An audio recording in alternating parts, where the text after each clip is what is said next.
6-0. That is what Alex Eala did to the world number 3 in a deciding set 3 weeks ago. Not 6-4, not 6-2, 6-love. Against a top 3 player on the planet. And yet right now, standing in Cincinnati, ranked 20th in the world, she is about to walk onto a court against someone ranked 10 spots above her. And almost nobody is talking about the part of this matchup that should actually worry her fans the most. Stay with me. It is quiet backstage before matches like this. No music, no interviews, no cameras allowed near the locker room hallway. Just a 21-year-old left-hander sitting with her racket bag between her feet, retaping the same grip she has used since she was a teenager. Because she does not trust new grips on big days. She does this every single time. Same tape, same 3 wraps, same exact tension, check twice. It is such a small thing. But it tells you everything about how she survives pressure. Not by ignoring it, by controlling the one tiny thing she actually can. Cincinnati in August is brutal. The kind of heat that sits on your skin before the first ball is even struck. The kind of humidity that turns a 3-set match into a physical war of attrition long before it becomes a tactical one. The stadium court holds thousands, and by the second week, the crowd thins out to the diehards, the ones who came specifically to watch this. There is a particular kind of silence that falls over a hard-court venue in the late rounds. Not empty silence, focused silence.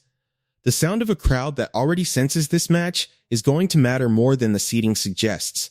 And somewhere in that crowd, thousands of miles from where she grew up, there will be people wearing her country's colors. Because wherever Alex Eala plays now, a piece of the Philippines travels with her. What happened before this moment is the part everyone should actually be talking about. In Washington, she went on a run that most players do not manage in an entire career, let alone 3 weeks. She beat Zheng Qinwen, she beat Leylah Fernandez, she beat Alina Svitolina, she beat Naomi Osaka. 4 completely different styles of danger, 4 different ways to lose, and she solved every single one of them. Not by overpowering anyone, but by simply refusing to give a single free point away. That is the part that gets lost in the highlight reels. Nobody remembers a rally that went 9 shots and ended with a routine error from the other side of the net. They remember the winners. But the players who actually win tournaments are usually the ones who understand that most points are not won. They are given away, and Alex simply stopped giving hers away. Then, in the final, she ran into Jessica Pegula, world number 3, and for one set, it looked like the run was finally going to end the way these runs usually do. With a young player running out of answers against someone who has been in 100 finals before.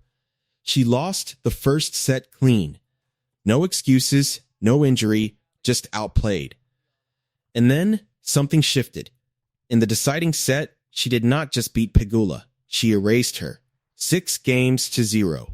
Not one single game surrendered. Think about what that actually requires. It is not one good service game or one lucky return. It is 6 consecutive games where a top 3 player in the world could not find a single answer. That is not momentum. That is a young player finding out in real time in front of the entire tennis world exactly how good she actually is. She carried that into Toronto and kept winning 2 more rounds. Before finally losing to Belinda Bencic in a match that, by most accounts, could have gone either way. By the time she landed in Cincinnati, the story had already been written in most people's minds. Rising star. Fearless, unstoppable. The kind of narrative that gets attached to a player right before real tennis has a chance to test whether it is true.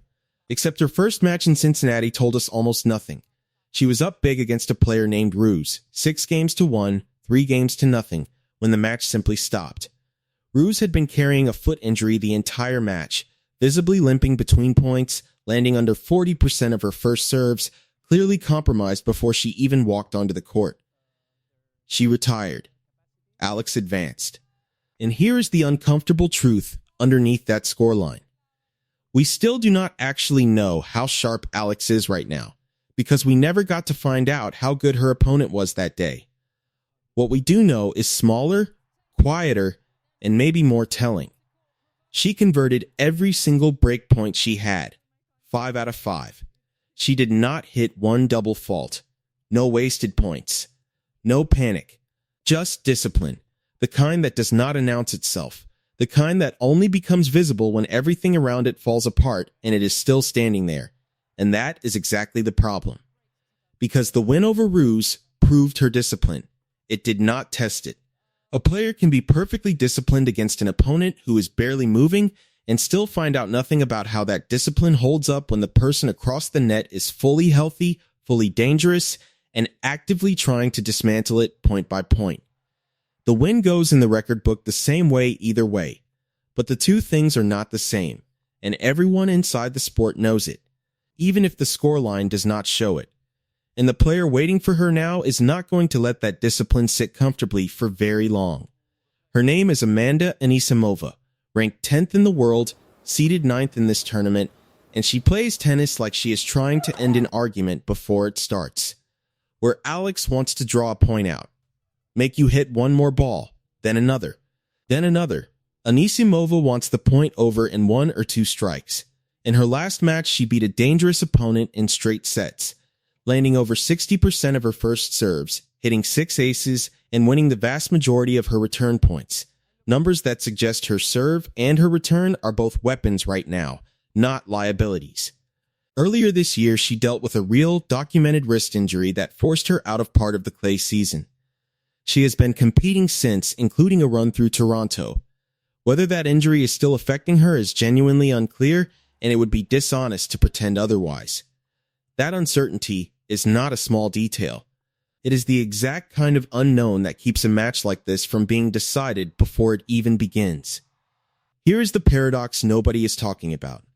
The very thing that made Alex must-watch tennis this summer, her ability to out-rally elite hitters, out-defend elite power, outthink elite aggression, is the one skill Anisimova's game is specifically built to take away from her.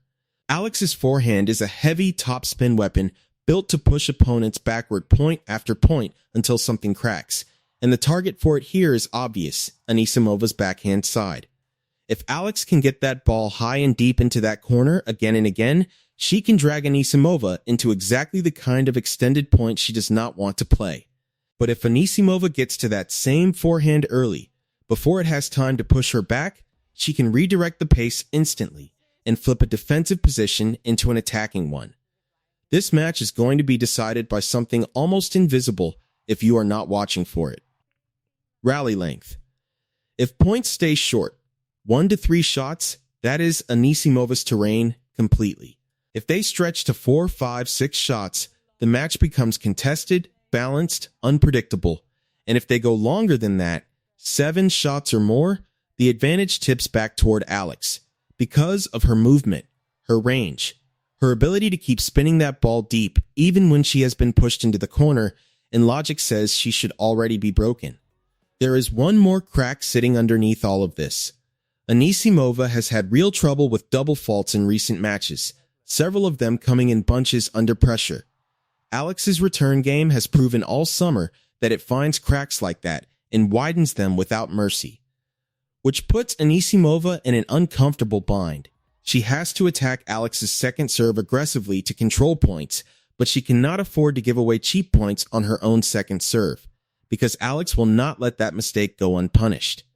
If Alex's own first serve percentage drops much below the mid-50s though, this stops being a contested match and starts becoming a rout in the other direction. Both players are one small lapse away from handing the other control.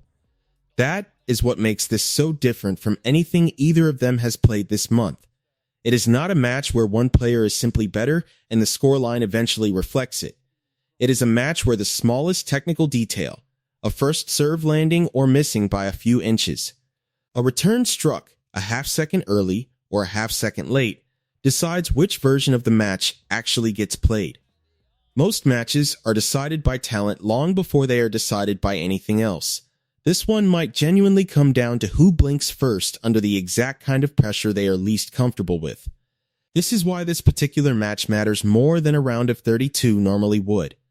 It is not a test of whether Alex can survive elite power anymore.